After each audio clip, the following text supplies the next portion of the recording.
त हामीले प्रतिस्पर्धा गरेर आफ्नो सबै ठाउँलाई अगाडि बढाउने गरी तपाईहरुले अन्तर समन्वय गरी यीसित सम्बन्धित निकायहरुको पनि एक आपसमा अन्तर समन्वय गरेर अगाडि बढ्ने कुरा ती समस्याहरु पनि हामीले हल गरेर जानुपर्छ। त्यसपछि सिक गर कमाऊ र आत्मनिर्भर हो। तपाईहरु फेरि नारा बनाउनु होला। आएर सिक त्यसपछि गर कमाऊ र आत्मनिर्भर हो। यो नारा सिटिभिटीले दिन सक्नु पर्यो। यो नारा चाहिँ हामीले समाजवाद त भनेका छौं नि हामीले संविधानमा। यो कुनै दल विशेषको एउटाको होइन।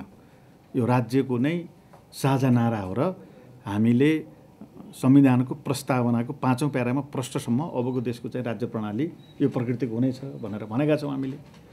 अलग-अलग चाहिँ कतिपय विश्लेषकहरुका कतिपय पोलिटिकल चाहिँ प्रभाव पार्ने शक्ति केन्द्रहरुका फरक-फरक धारणा होलान्। तर समाजवाद भन्ने कुरा त सबैको हो नि। समाजवाद भन्दाखेरि उत्पादनको क्षेत्रसँग हामीले जनशक्तिलाई जोडेनौं भने अगाडि बढ्न सकिदैन। त्यसकारणले सिक गर कमाऊ र आत्मनिर्भर हो भन्ने कुराको एउटा क्वाइनिङ गरेर तपाईहरुले चाहिँ अझै यसलाई छलफल गरौँला। तपाईहरुले अलि त यसलाई चाहिँ अगाडि बढाउनु होला। त्यसको साथसाथै पाठ्यक्रमलाई सुधार गर्ने कुरा, अरु कतिपय चाहिँ प्रक्रियागत रूपमा अल्झेका विषयहरुलाई अगाडि बढाउने कुरा, के समस्या छन् ती समस्याहरु चाहिँ वन बाइ वन गरेर हल गरौँ र अब तल पनि यस्तो होस् कि चाहिँ अब यो केन्द्रीय चाहिँ निकाय तपाईहरु यहाँ विभिन्न चाहिँ सेक्टरहरुको जिम्मा लिनु भएको हुनुहुन्छ। अब तपाईहरुले आफ्नो ठाउँको चाहिँ मेहनत गरेर तल पनि चाहिँ सबै चाहिँ क्रियाशील भएर जाने गरी अनुगमन पनि गरौँ देशैभरिका र सबै ठाउँमा पुर्याउने। र अहिले जो राख्नु भएको छ अब कसैको चाहिँ प्रेसरले मात्रै चाहिँ यसको आङ्गिकता दिने होइन। आवश्यकताले चाहिँ हामी गरौँ। आवश्यकता भएको ठाउँ कसैले भन्छ भने ठिक छ। कुनै निर्वाचित जनप्रतिनिधिले हामीले चाहिँ सर्वे गरेको आवश्यकता भएको ठाउँमा यहाँ आवश्यक छ भन्छ भनेदेखि हुन्छ। जस्तो जुम्लामा के आवश्यक छ, इलाममा के आवश्यक छ हैन। त्यसपछि गएर चाहिँ जनकपुरमा के आवश्यक छ, कैलालीमा के आवश्यक छ, त्यहाँको चाहिँ भनौं के आवश्यक छ, त्यस प्रकारको प्रविधि पुर्याउने गरी नीतिगत कुरा खोलेर हामी अगाडि बढियो भनेदेखि यो संस्थालाई प्रभावकारी बनाउन सकिन्छ। तपाईहरुले त्यही रूपमा चाहिँ अगाडि बढ्नु होला। म यो जिम्मेवारी रहँदासम्म तपाईहरुको साथमा रहन्छु। खाली यो कुर्सीमा बस्नेको हैसियत होइन कि संस्था सुधार्ने हिसाबले तपाईहरुको यो 2 देखि 3 दशक अरु पनि हुनुहुन्छ, नयाँ नयाँ अनुभव प्राप्त गरेका पनि हुनुहुन्छ। भर्खरै हामीले त्यो कुरियाले दिएको चाहिँ प्रविधि पनि हामीले हेर्यौं। अब हामी कलेज पढ्दाखेरि त त्यस्ता न टेबल थिए न त्यस्तो प्रविधि थियो, त्यो पनि आएको छ हैन। त्यसको प्रयोग चाहिँ नयाँ पुस्ताले गरेर अनुभूति गर्नु पर्यो नि त। त्यसकारणले ती निकायहरुलाई पनि थप चाहिँ यहाँको पूर्वाधार विकासको निम्ति, यहाँको तालिम ट्रेनिङ देखि यहाँको प्रगतिको निम्ति थप माग गरेर अगाडि बढाउँ र चाहिँ प्रविधिले पनि यो लैस भएको सबै हिसाबले यसलाई एउटा राम्रो चाहिँ ज्ञान केन्द्रको रूपमा यसलाई एउटा व्यवहारिक सिप सिकाएर प्रयोग गर्ने संस्थाको रूपमा तपाईहरुको क्षमता योग्यतालाई अरु थप अपग्रेड गरेर यतिकै मौजुदा बालवाला भएको स्थितिले होइन कि अरु थप चाहिँ हामीले चाहिँ क्षमता विकास साधन स्रोत चाहिँ केन्द्रीकरण गरेर अगाडि बढौँ। सम्बन्धित कार्यक्रमको प्रस्तुति प्रत्यक्ष बुझ्ने यो कार्यक्रममा कार्यक्रम सञ्चालन गर्नुभएका सञ्चालकज्यू, माननीय राज्य मन्त्रीज्यू, सचिवज्यू, यसै निकायका उपाध्यक्षज्यू लगायत यहाँहरू सबैप्रति म हार्दिक नमस्कार सहित तपाईहरुको यो तयारी प्रस्तुतिप्रति आभार प्रकट गर्दै यहाँहरूलाई थप प्रगतिको कामना पनि प्रकट गर्न चाहन्छु। अब यो संस्थाले 4वटा कुरा आफ्नो चाहिँ शरीरमा बोलेको छ प्रत्यक्ष रूपमा। यसले प्रविधि बोलेको छ, व्यावसायिकता बोलेको छ र त्यस अनुरूपको तालिम बोलेको छ र त्योसित सम्बन्धित शिक्षा। यी 4वटा कुरा जोडेर यसको नामाकरण पनि त्यो रूपमा भएको छ। तपाईहरुको परिचयकै प्रसङ्गमा मलाई खुसी लाग्यो।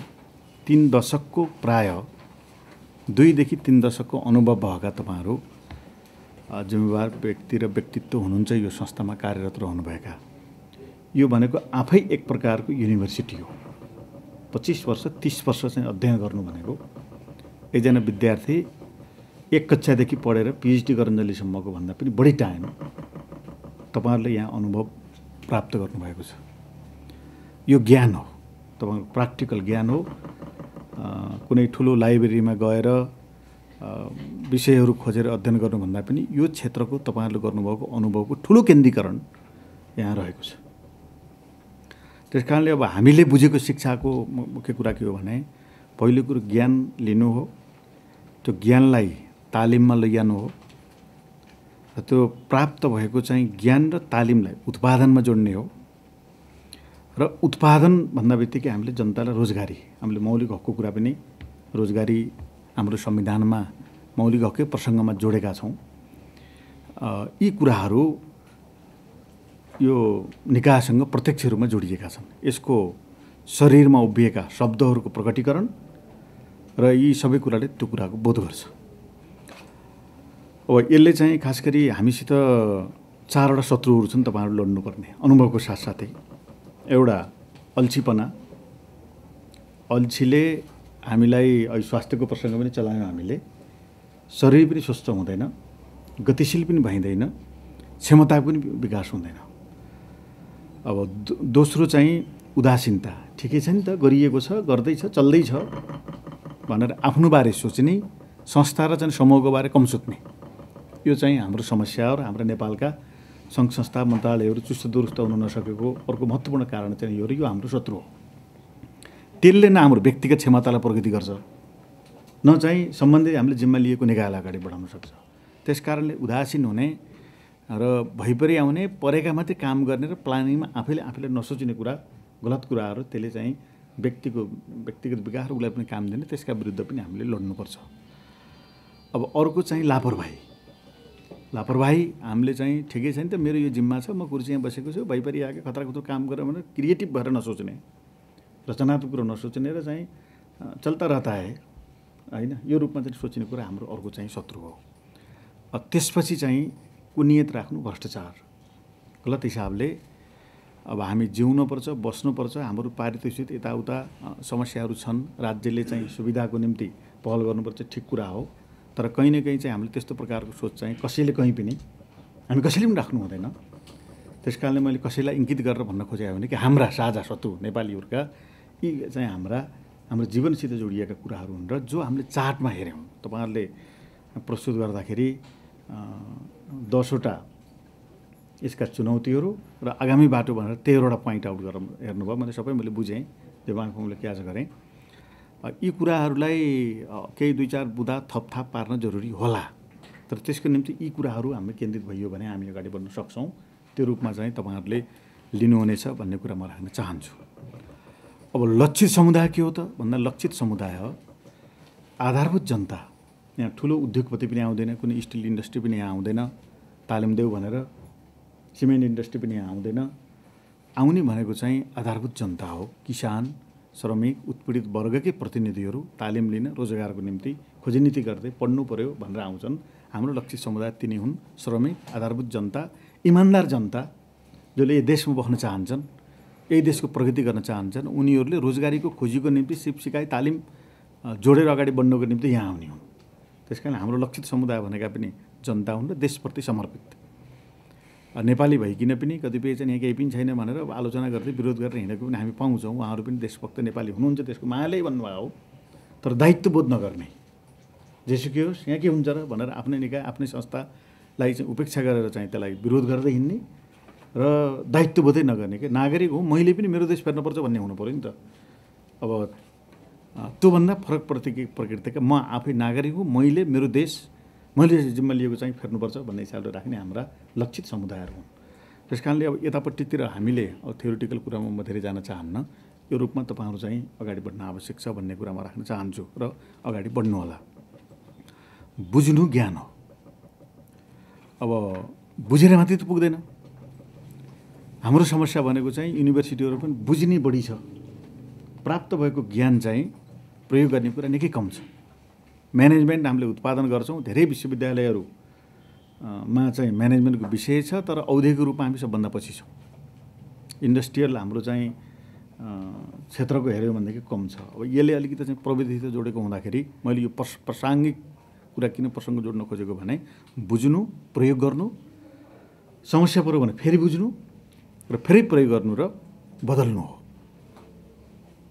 बुझ्दै सिक्दै चाहिँ बदल्ने हो नि त। त्यस कारणले तपाईँहरूको यो 2 दशक 3 दशकको ज्ञान, सिप र क्षमतालाई एक ठाउँमा अझ क्रियाशील भएर केन्द्रित गरेर गतिशील भएर अल्झी नभइकन प्रयोग गर्नु र बदल्नु आजको आवश्यकता हो।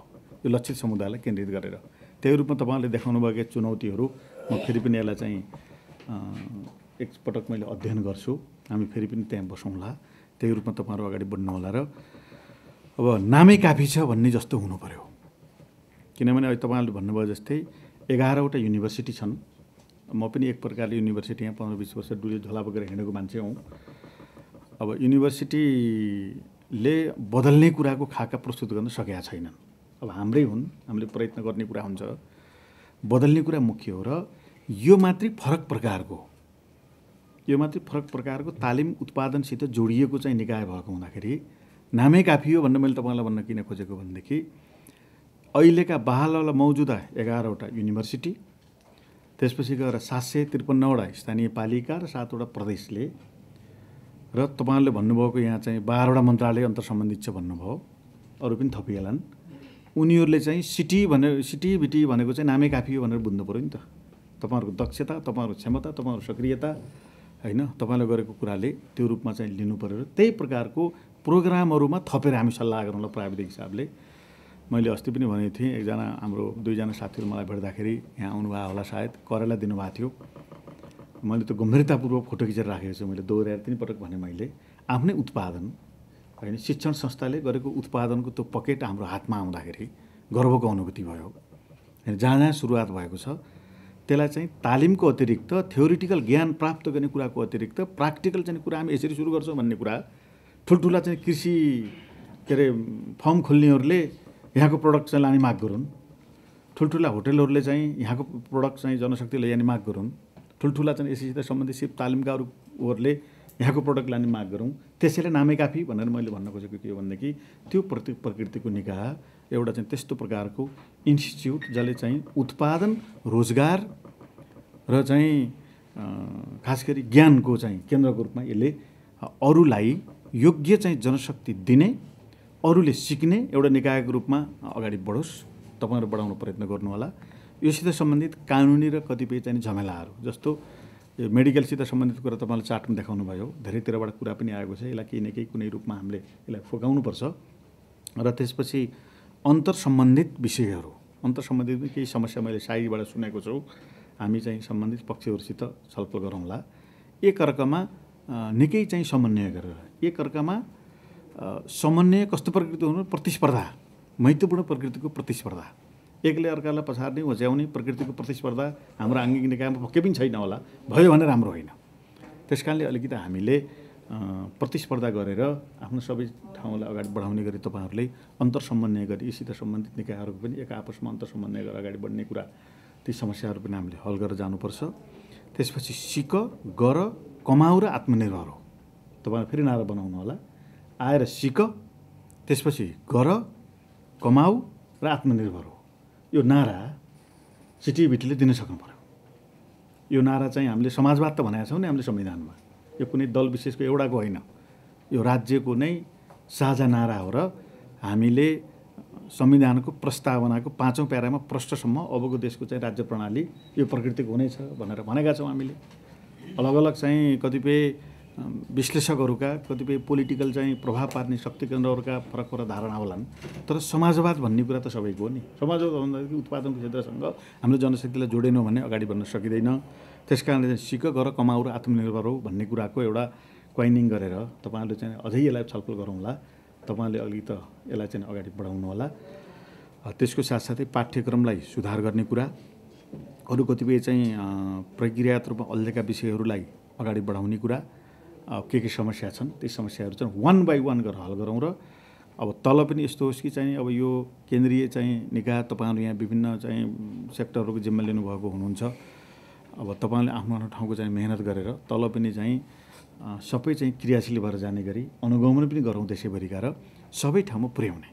र अहिले जो राख्नुभएको छ, अब कसैको चाहिँ प्रेसरले मात्रै चाहिँ यसको आङ्गिकता दिने होइन, आवश्यकताले चाहिँ हामी गरौँ। आवश्यकता भएको ठाउँ कसैले भन्छ भने ठिक छ, कुनै निर्वाचित जनप्रतिनिधिले हामीले चाहिँ सर्वे गरेको आवश्यकता भएको ठाउँमा यहाँ आवश्यक छ भन्छ भनेदेखि हुन्छ।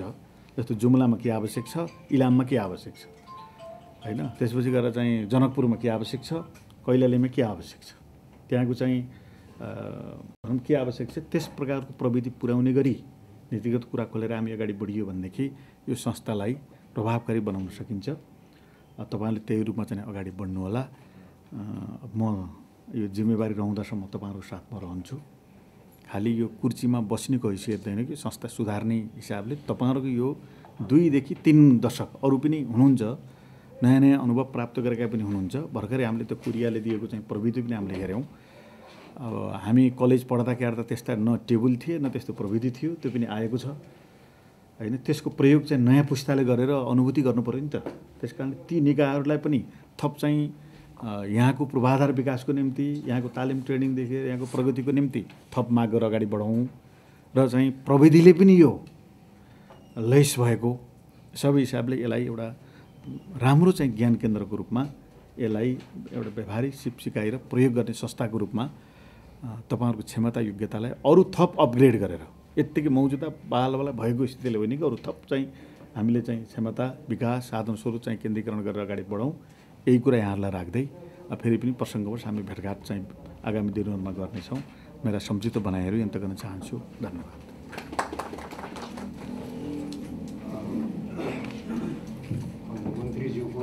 माननीय मन्त्रीज्यूको अत्यन्त सार गर्भित भनाई, सरल तरिकाले व्यक्त गरिएका निर्देशनहरू र उहाँले थप्नुभयो, यसको लागि यहाँहरूप्रति आभार प्रकट गर्न चाहन्छु। धेरै कुराहरू सबै सचिवले राखिसक्नु भएको छ। 6 महिनादेखि मैले मन्त्रालयको सचिवको हैसियतले हेर्दाखेरि म सिटिभिटीको कामसँग पनि म धेरै जोडिएको छु र शिक्षा यस्तो क्षेत्र छ जहाँ धेरै आम सरकार मलाई लाग्छ यति स्टेक होल्डर भएको कुनै सेक्टरै छैन नेपालको सन्दर्भमा। त्यो अवस्थामा हाम्रो 1687 सालमा हाम्रो नेपालमा इन्जिनियरिङ पढाइ सुरु भएको रहेछ। 1687 सालमा विषमको कुरा गर्दैछु। अब 2035 सालमा मन्त्रालयमा एउटा निर्देशनालय भएको रहेछ, प्राविधिक निर्देशनालय भएको रहेछ र त्यो निर्देशनालयले पनि काम गरेर 45 सालमा यो असाध्यै अनुशासन, समय पालन र सबै चिजको सेन्टर फर एक्सलेन्सको रूपमा यो संस्था चाहिँ स्थापित भएको यसको विगत हो र अब साथीहरूले धेरै समय यहाँ 3 दशक लगाउने त धेरै साथीहरू हुनुहुन्छ, कति सेवानिवृत्त भइसक्नुभयो होला। अब त्यो बेलाको बजार र अहिलेको स्ट्रेन्थकै हिसाबले पनि अब 14वटा स्कुलको जनशक्तिले अहिले उहाँले 61वटा स्कुल चलाउनु पर्ने अवस्था छ। म शिक्षा सचिव भइसकेपछि पहिला म जिरी गएँ हजुर, जहाँ चाहिँ 43 सालमा म जिरी पुगेको थिएँ। काठमाडौँभन्दा बाहिर झन्डै म त नुवाकोटको मान्छे हजुर, धेरै आउँदा बस चढ्न नपर्ने। 3 घन्टा हिँडेपछि हामी आइपुगिहाल्थ्यौँ। अब 40 सालदेखि चाहिँ गाडी जोडिएको, तर त्यो 40भन्दा अगाडि चाहिँ हिँडेरै आइन्थ्यो। अनि यहाँ आइसकेपछि जिरी हेरेँ र मेरो नुवाकोटमा गएर हाम्रो पोष्टबहादुर बोगटी टेक्निकल स्कुल पनि हेरेँ। अब यति चाहिँ हजुरको यो डिस्प्यारिटिज छ नि, हजुरको इक्वालिटिजहरू छैन।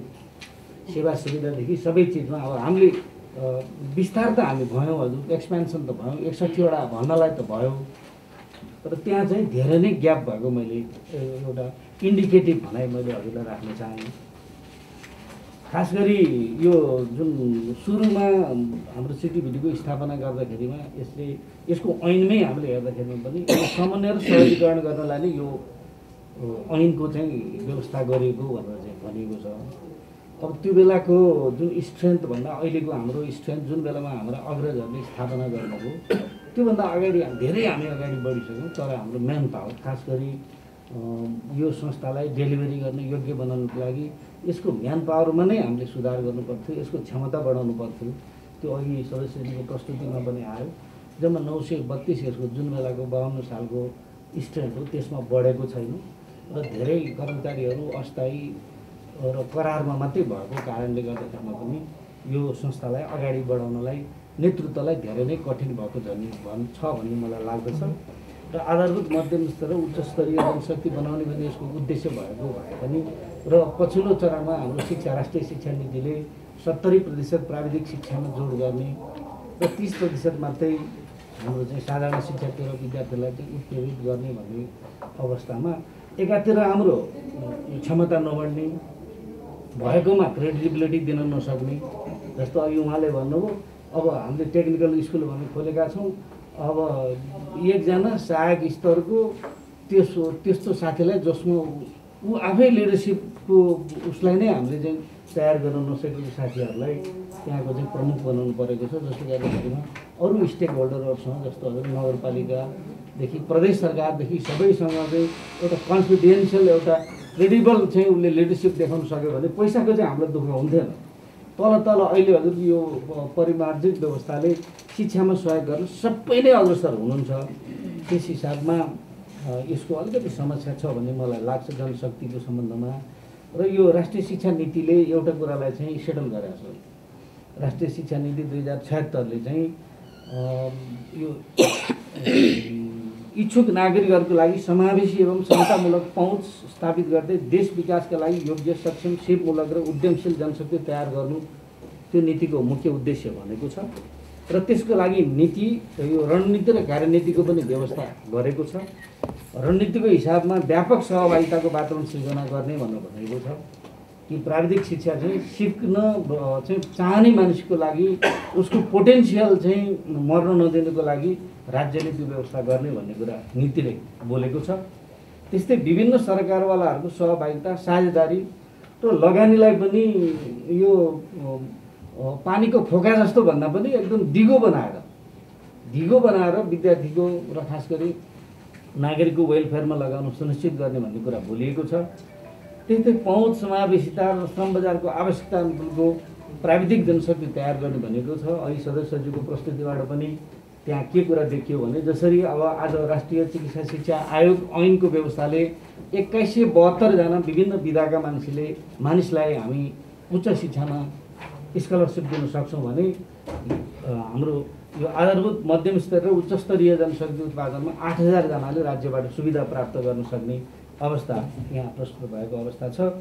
र समावेशिताको पनि यो एउटा उत्कृष्ट नमुना सिटिभिटीले प्रस्तुत गर्दै आएको म निवेदन गर्न चाहन्छु। र यो कार्यनीतिको सवालमा पनि हुन त यो सङ्घीय सरकार बनिसकेपछि प्रदेश नम्बर 2 प्रदेश नम्बर 6 लगायतका प्रदेशहरूमा हजुर यो उहाँहरूले आफ्नै छुट्टी सिटिभिटी बनाउँछु भन्ने ढङ्गले उहाँहरूले कानुन पनि बनाउनु भएको अवस्था हो। र प्रदेशको प्रमुख सचिव भएर 1 वर्ष मैले काम गरेको कार्य अनुभवको आधारमा पनि म साथीहरूसँग पनि र माननीय मन्त्रीज्यूसँग पनि दाबीका साथ के भन्न सक्छु भने प्रदेशले कानुन बनाउँदाखेरिमा हजुर अहिलेको हाम्रो संविधान अनुसार दण्ड सजाय नै गर्न पाउँदैन। दण्ड सजाय नगर्ने कानुनको कार्यान्वयन अवस्था पनि अलिक विचारणीय नै हुन्छ भन्ने लाग्छ। किनकि हामीहरू जस्तो मुलुक भनेको सफ्ट स्टेट सिन्ड्रोमले चाहिँ ग्रसित भएको अवस्थामा र अहिले चाहिँ यो त्यो 75 सालको अवस्थाबाट अहिले आइपुग्दाखेरिमा चाहिँ अब हामी र प्रदेशको बिचमा धेरै कुरामा सहकार्य हुन सक्ने अवस्था बनेको छ। र हाम्रो सिटिभिटीको जुन बजेट पनि अघि प्रस्तुतिकरणमा पनि देखियो केन्द्रमा धेरै कम बजेट र प्रदेशमा धेरै बजेट गएको अवस्था छ। अब एउटा नमिल्ने काम चाहिँ हाम्रो 3टा एफ भन्छ फन्ड फङ्सन र यो फङ्सनरिज 3टै चिज मिल्नुपर्छ भनिन्छ हजुर संहितामा। अब यो संस्था पनि हिजोको परिप्रेक्ष्यमा त एकदमै ठिक थियो होला भन्ने मलाई लाग्छ। भोलिको परिप्रेक्ष्यमा चाहिँ एउटा चुनौतीको रूपमा उहाँले त देखाउनु भएन। अब यो जहाँ चाहिँ फन्ड्स बढी गएको छ त्यहाँबाट हामीले चाहिँ टेक्निकल म्यान पावरलाई हामीले डेपुटेसन गर्न सकेनौँ भने त्यो चाहिँ अलिकति लेथार्जिक हुन्छ भन्ने मलाई लाग्छ। साथीहरूले पनि यो कुरा यहाँहरूको 3 दशकको अनुभवले पनि यो चाहिँ यहाँहरूले स्वीकार्नुहुन्छ भन्ने मलाई लाग्छ। यो डाइमेन्सनल चेन्ज भएको हो भन्ने मलाई लाग्छ। र यो राष्ट्रिय शिक्षा नीतिमा चाहिँ मान्यज्यू प्रष्टसँग के लेख्यो भने सङ्घीय तहमा सिटिभिटी रहने र दक्ष प्राविधिक जनशक्ति उत्पादनमा जोड दिने भनेर चाहिँ भनेको छ। यस हिसाबमा संस्थागत विस्तार र अवसरहरूको उपलब्धता गराउनको लागि हामीसँग विकल्पै छैन। यो सिटिभिटीलाई अझ सुधार गरेर यसले हिजोको जुन ग्लोरियस हिस्ट्री र ग्लोरियस यसको एक्सपिरियन्सेसहरूलाई बाट लेसन लर्न गरेर यो साउथ एसियामै त्यतिखेर त साउथ एसियामै एउटा नामी संस्थाको रूपमा यसले आफ्नो इतिहास पनि बनाएको अवस्थामा अब अहिले चाहिँ यो यसमा केही चाहिँ समस्याहरू भएका छन्।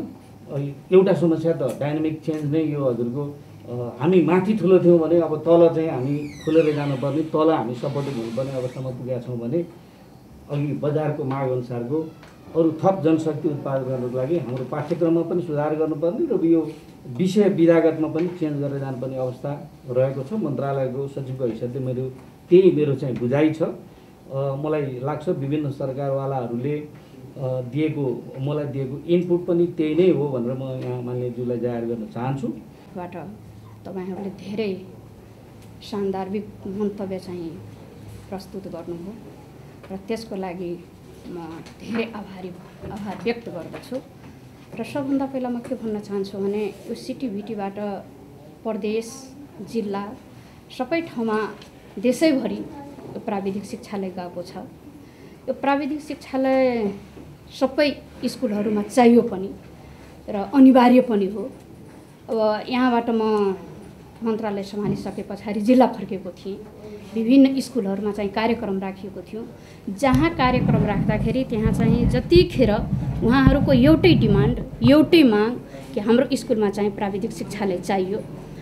र म पनि भन्न चाहन्छु कि सबै स्कुलमा प्राविधिक शिक्षालय जनमुखी बहुमुखी र आर्थिकमुखी होस् भन्ने मेरो पनि एउटा सुझाव छ।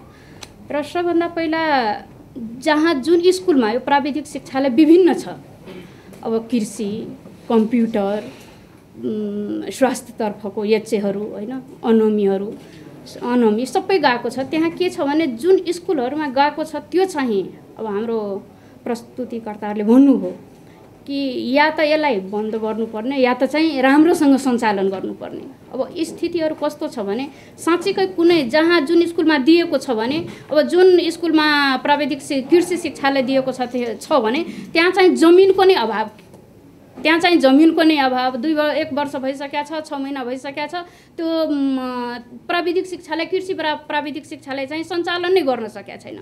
यसलाई चाहिँ अब सिटिभिटीबाट हुन्छ कि अब कहाँबाट कसरी हुन्छ त्यो मलाई त लाग्छ त्यो सिटिभिटी तपाईँहरूले जुन दिनुभएको छ उहाँ तपाईँहरूबाट नै हुनुपर्ने जस्तो मलाई अनुभूति भइराखेको छ। र विभिन्न अब कम्प्युटर दिएको छ त्यहाँ चाहिँ अब दरबन्दी शिक्षक छैन। अब स्थायी रूपमा काम गर्ने साथीहरू शिक्षकहरू त्यहाँ हुनुहुन्छ, करारमा हुनुहुन्छ। अब खास गरेर दरबन्दीको माग गरिराखेको छ, चाहिँ दरबन्दी चाहिँ हुनु पर्यो। विभिन्न मागहरू अब चाहिँ पूर्णता रूपले चाहिँ सञ्चालन गर्न मलाई लाग्छ कि कठिनाइ भइराखेको छ। र म के भन्न चाहन्छु भने म त धेरै ठाउँमा होइन, अहिले चाहिँ भर्खरै शिक्षा मन्त्रालय र शिक्षा प्राविधिक मन्त्रालय सम्हालेको छु। अब योभन्दा पनि अगाडि मलाई यो प्राविधिक शिक्षालयको सन्दर्भमा अनुभूति थियो। म पनि विभिन्न स्कुलहरूमा माग गरेर लगेको छु। त्यो चाहिँ कसरी सञ्चालन हुन्छ हामी आफ्नो तर्फबाट पनि मान्य मन्त्रीज्यू हुनुहुन्छ उहाँसँग सरसल्लाह गरेर यो चाहिँ कसरी अलि अगाडि बढ्नेछ र कसरी चाहिँ यो प्रयत्नशील हुनेछ र यो चाहिँ सबै स्कुलमा देशैभरि चल्न पाओस् भन्ने मेरो मनसाइ छ। र मन्त्रीज्यूसँग म सरसल्लाह गरेर यसलाई चाहिँ राम्ररीसँग सञ्चालन गर्नुहुनेछ भन्ने म निर्देशन आफ्नो मन्तव्य यही अन्त गर्दछु।